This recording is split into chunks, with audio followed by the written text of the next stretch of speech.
Il-Ministeru għal-Għawdex flimkien mal-Awtorità Maltija s-Servizzi Finanzjarji iffirmaw ftehim li segwi t-triq biex l-MFSA ikolla uffiċċju f'Għawdex. Ftehim xhieda tal-ħidma tal-Gvern biex l-Għawċin jaħdmu fi gżirithom stess u ma jkollhomx għalfejn jaqsmu l-fliegu biex jaqilgħu il-ħobża ta' kuljum.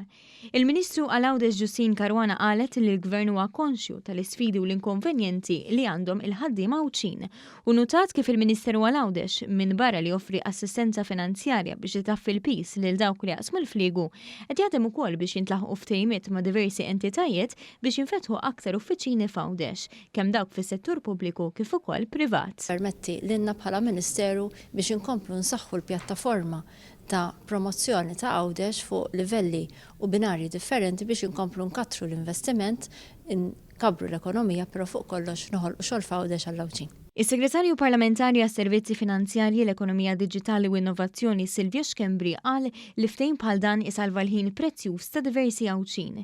Innota wkoll li n-nuqqas fin-numru ta' regolaturi li huma Għawċin jista' jiżdied bil-ftuħ ta' dawn l-uffiċini l-ġodda. Il-fatt li bħalissa regolaturi hemm madwar 300 persuna u 7 minnhom biss huma Għawċin jista' jkun li waħda minn dawk ir-raġunijiet li ma kienx hemm daqshekk Għawċin li jieħdu forsi nkunu inkoraġġiti sabiex jaħdmu fl-awtorità kienet minħabba l-fatt li l-awtorità tinsab Malta. Iċ-Chairman tal-MFSA, il-Professur John Mamo, qal li d-deċiżjoni tal-MFSA li kollha uffiċċju f'Għawdex tirrifletti l-impenn tal-awtorità li ssir l-għażla ta' impjieg ideali.